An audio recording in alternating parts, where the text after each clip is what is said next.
বৃষ্টির দিনের বিকেলে কোনো সিনেমা দেখতে দেখতে পারিবারিক কিংবা বন্ধুদের আড্ডায় চটজলদি ফ্রেঞ্চ ফ্রাই রেসিপিটি জুড়ে নিই।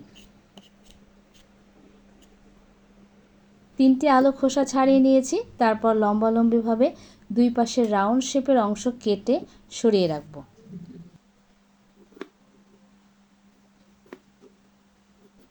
মাঝের অংশ থেকে ফ্রেঞ্চ ফ্রাইয়ের জন্য এভাবে কেটে নিয়েছি।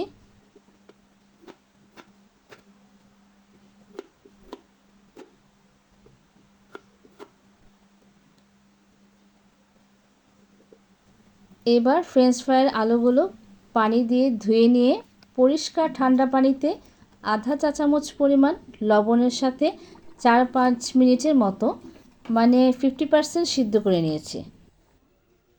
ছাঁকনির সাহায্যে পানি থেকে তুলে নিয়ে একটি কাপড়ের উপর বিছিয়ে নিয়ে আলতো করে আলুর গায়ের পানি মুছে নিয়েছি।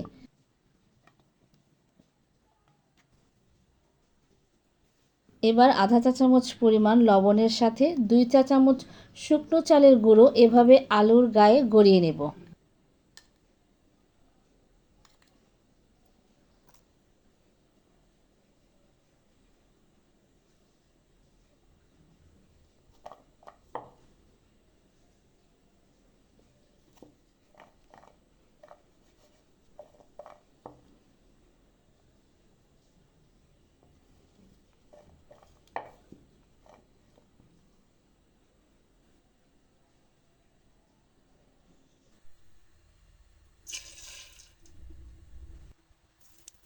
এবার গরম তেলে জাস্ট 2 মিনিট ভেজে তুলে রাখব।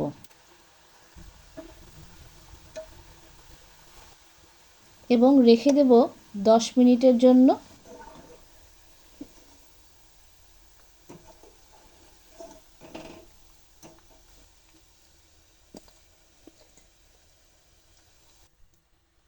দ্বিতীয়বারের মতো আবারও সেই 2 মিনিট ভেজে রাখা ফ্রেঞ্চ ফ্রাইগুলো আবার তেলে দিয়ে মুচমুচে করে ভেজে নেব।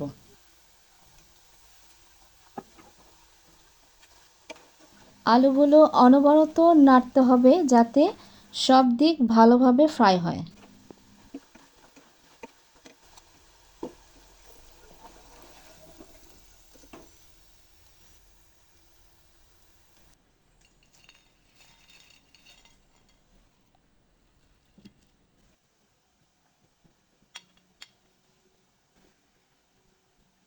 Stay with us for more content. Thanks to all. Assalamu alaikum.